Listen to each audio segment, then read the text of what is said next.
Pemirsa, para ketua umum partai politik pengusung Ganjar Pranowo kembali menggelar rapat konsolidasi di Gedung HN kawasan Kebon Siri, Jakarta Pusat. Rapat konsolidasi tim pemenangan nasional Ganjar Pranowo dihadiri oleh Ketua Umum PDIP Megawati Soekarno Putri, PLT Ketum P3 Muhammad Mardiono, Ketum Partai Hanura, dan Ketum Perindo Haritanu Sudibyo. Pertemuan kali ini akan membahas sejumlah agenda, diantaranya penyusunan struktur tim pemenangan nasional yang dipimpin oleh Arsyad Rashid dan mantan Panglima TNI Jenderal Purnawirawan Andika Perkasa serta ex-Wakapolri Komjen Pol Purnawirawan Gatot Edi Purnomo sebagai Wakil Ketua TPN. Agenda lain yang juga dibahas dalam rapat kali ini adalah merespon dinamika politik nasional yang terjadi belakangan ini. Dan juga dari partai politik pengusung yang nantinya akan mengisi posisi-posisi di dalam tim pemenangan nasional. Ada juga dari tokoh-tokoh masyarakat, dari perwakilan sesuai dengan demografi, juga geografis, dan juga unsur-unsur dari profesional dari para. Ya, pemirsa, sejumlah tokoh purnawirawan TNI berkumpul di acara syukuran HUT ke-64 Persatuan Purnawirawan dan Warakawuri TNI dan Polri Pebabri. Ya, mereka yang hadir di antaranya Presiden ke-6 RI Susilo Bambang Yudhoyono SBY dan Menhan Prabowo Subianto. Duduk dalam satu meja, SBY dan Prabowo terlihat akrab dan saling berbincang serta tertawa bersama.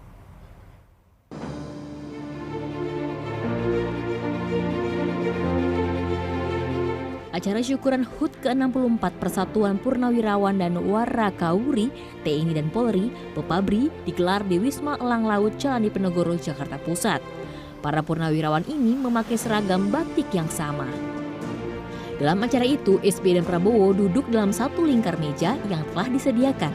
Keduanya pun tampak akrab dan duduk sebelahan. Para jenderal purnawirawan ini juga sempat foto bersama di depan panggung dan saling bergandengan tangan. Saat foto bersama itu, SBY dan Prabowo juga terlihat bersebelahan. Tidak hanya itu, ada juga momen nyanyi bersama para purnawirawan yang hadir. Lagi-lagi, SBY dan Prabowo tampak bersebelahan saat momen tersebut. Hal ini menarik dan jadi momen tak biasa, mengingat keduanya sama-sama merupakan petinggi partai politik yang berbeda. Menanggapi momen tersebut, Waketum Gerindra Habibur Rahman mengharapkan Demokrat dapat menjalin kerjasama politik dengan Gerindra di Pilpres 2024.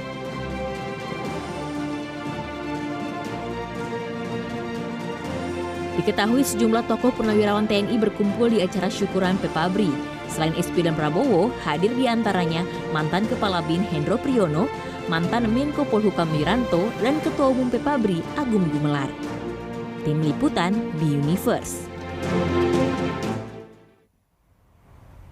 Ya, pemirsa, lebih jauh kita akan membahas bersama Johnson Sitindaun, Sekjen Partai Demokrat, dan juga Gun-Gun Herianto, analis komunikasi politik. Terima kasih Bapak-Bapak telah bergabung bersama kami, Prof. Gun dan juga Bang Johnson. Saya mungkin ke Prof. Gun dulu nih, kalau melihat tadi ya, di tengah kondisi yang belum pasti arah koalisi Demokrat, tapi kalau kita lihat kemarin keakraban yang terjadi antara Pak SBY dan juga Pak Prabowo dalam acara Purnawirawan, keakraban tersebut bisakah ini sebagai sebuah simbol atau tanda atau memang cuma sebatas kehangatan saja antar Purnawirawan TNI? Anda melihatnya seperti apa, Prof. Gun? Iya, ini komunikasi politik yang menurut saya baik ya dan patut diapresiasi. Kenapa? Karena perjumpaan tokoh-tokoh senior purnawirawan itu penting untuk memberi impresi kepada khalayak, terlebih ini mendekati musim kontestasi.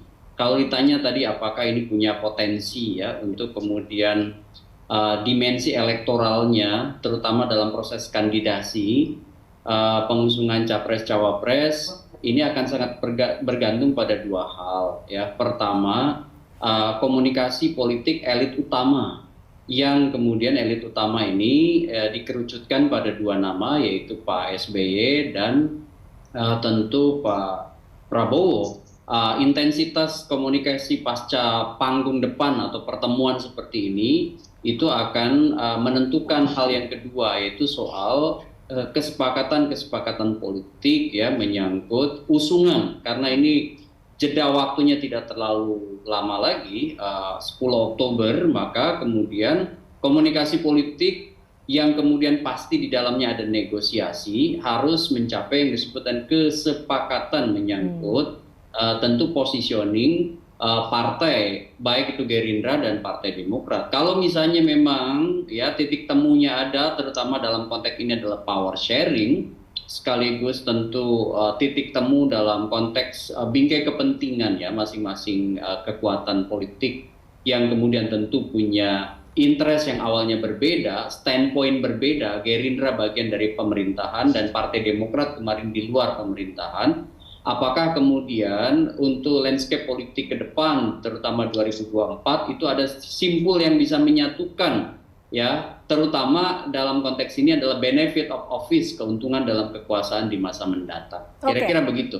Benefit ataupun tadi keuntungan untuk antara keduanya. Tapi kalau melihat terlepas dari kegiatan yang terjadi, tapi sebenarnya siapa yang sedang mendekati siapa sih kalau Anda melihatnya dari hal ini seperti itu? Ya jelas ini kan aksi reaksi stimulus respon. Kalau Pak Prabowo tentu dalam konteks ini sudah punya satu koalisi yang melampaui presidensial threshold ya. Tetapi kan itu baru proses kandidasi. Untuk memenangi kontestasi kan butuh komunikasi politik lintas kekuatan yang ruang jelajahnya diperluas, termasuk dengan potensi-potensi koalisi baru ya siapapun ya. Baik itu dalam konteks ini adalah kekuatan partai, tentu menguatkan koalisi yang sudah ada, atau mungkin juga kekuatan infrastruktur lain ya, seperti misalnya kekuatan-kekuatan interest group, pressure group, dan lain-lain. Tapi khusus untuk Partai Demokrat, saat ini kan posisi Partai Demokrat itu sedang dalam posisi yang tentu ya dilematis ya. Kenapa? Karena itu tidak berada dalam titik ideal seperti dalam konteks perencanaan awal ya, seperti misalnya bangunan koalisi perubahan yang sudah digadang-gadang itu menjadi bagian dari perahu politik Partai Demokrat ya. Tetapi kan ini kan sudah berubah ya konstelasinya, maka kemudian saya lihat pergerakan aktor utama baik Pak AHY maupun Pak SBY sekarang kan tidak lagi dalam proses yang kemudian mengarah kepada koalisi yang diinisiasi oleh Partai Nasdem, dalam konteks ini Surya Paloh yang kemudian menjadi man behind the screen-nya begitu, tetapi lebih mengarah bandulnya sekarang apakah ke PDI Perjuangan atau ke Partai Gerindra, artinya ke Ganjar Pranowo atau Prabowo. Saya yakin sampai injury time proses ini akan ditimbang the best alternative to negotiate agreement-nya atau BATNA-nya. Kalau kemarin kan masih ZOPA atau Zone of Possible Agreement dalam konteks negosiasi, sekarang kan sudah mengarah ke the best alternatif. Partai Demokrat apakah kemudian berlabuh the best alternatifnya ke PDI Perjuangan atau the best alternatifnya ke Partai Gerindra, ini sangat ditentukan oleh isu, sangat ditentukan oleh komunikasi, momentum ya. Sama kemudian stimulus respon dari mitra atau calon mitra yang kemudian diajak atau berpotensi menjadi mitra koalisi. Oke, baik. Prof Gun, kalau kata tadi Bang Jansen bilang bahwa pertemuan yang kemarin tidak ada yang spesial. Tapi kalau kita dengarkan dari tadi nih, apa yang dikatakan oleh Bang Jansen, nama Ganjar terus disebut. Apa juga ini nampaknya hilalnya sudah terlihat menurut Anda Prof Gun? Seperti apa nih? Kalau saya lihat secara psikopolitis ya, dalam konteks komunikasi yang dibangun pasca perubahan landscape koalisi partai politik ya, terutama setelah deklarasi Anies dan Gus Muhaimin maksud saya, itu saya lihat posisi Partai Demokrat lebih punya kans mendekat dengan PDI Perjuangan ya, dengan catatan ada proses yang kemudian terfasilitasi, terutama komunikasi politik intens ya dari Pak SBY dengan Ibu Mega. Di situ kata kuncinya. Tetapi kalau kita lihat potensi paling besar bergabung dengan PDI Perjuangan itu menurut saya karena kalau kita lihat di koalisi PDI Perjuangan ya itu kan bergabung yang partai yang ada di parlemen sekarang itu P3 dan tidak terlalu sesak ya dalam konteks misalnya agak berbeda dengan kalau kita perhatikan posisi koalisi di Gerindra. Di situ ada Golkar ya, dan Partai Amanat Nasional, sehingga dari sisi pertimbangan benefit of office ke depan, kalau dalam pendekatan yang disebut dengan struktur peluang atau opportunity structure perspective, itu saya melihat potensi menjadi jauh lebih reasonable ketika misalnya Partai Demokrat itu bergabung dengan PDI Perjuangan, dengan catatan bisa melampaui yang disebut dengan barrier atau hambatan politik, ya, hambatan psikopolitik antara hubungan Pak SBY dengan Bu Mega. Nah, kalaupun pertemuan kemarin ada, ya, saya yakin itu bukan pertemuan biasa. Artinya pertemuan para jenderal itu selalu punya dimensi komunikasi politik. Dimensi komunikasi politik yang paling nyata dalam pertemuan aktor yang turut, ya, bermain dalam konteks panggung elektoral itu selalu punya yang disebut dengan dimensi memengaruhi lingkungan politik, to influence the political environment. Jadi rasa-rasanya pertemuan itu bukan semata-mata ditunjukkan kepada khalayak tanpa intensi, tanpa niat, tanpa tujuan. Bahwa ini belum sampai seperti Bang Jansen tadi sampaikan, belum tentu dimaknai dalam konteks koalisi, iya.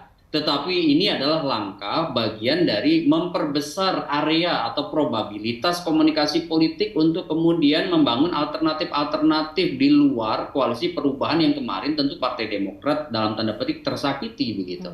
Nah, saya melihat bahwa ini dimensinya dimensi komunikasi politik elit, makanya Pak SBY hadir dan banyak sekali jenderal-jenderal di situ hadir, purnawirawan, dan biasanya ada orkestrasi memang suara dari barisan para purnawirawan di setiap, ya, kontestasi elektoral, dan itu menjadi masukan bagi kekuatan-kekuatan real politik dalam pengusungan. Jadi tidak menutup kemungkinan selalu ada dimensi yang terselip dalam pertemuan meskipun misalnya rileks dan tidak secara khusus membincang soal politik elektoral, tapi kita ingat salah satu khalayak kunci dalam kontestasi di Indonesia pasca reformasi dan pilpres pertama langsung 2004 itu adalah militer atau mantan petinggi militer yang kemudian punya akar pada kekuatan real politik gitu. Jadi menurut saya harus dibaca, ya, misalnya Pak Hendro di situ, ya kan, ada Pak Prabowo di situ, ya kan, ada Pak Agung, ada jenderal-jenderal lain. Maksud saya ini tentu bukan semata-mata kangen-kangenan, ini juga ada dimensi negosiasinya yang itu tentu salurannya bisa ke dua bandul politik yang sekarang tersedia bagi Partai Demokrat. Ya, dua bandul itu siapa? Ya tentu adalah bandul PDI Perjuangan dalam konteks ini Ganjar Pranowo dan bandul Gerindra dalam konteks ini adalah Pak Prabowo, gitu. Oke, terima kasih Bang Jansen, terima kasih Prof. Gun Gun telah bergabung bersama kami dalam Berita Satu Utama.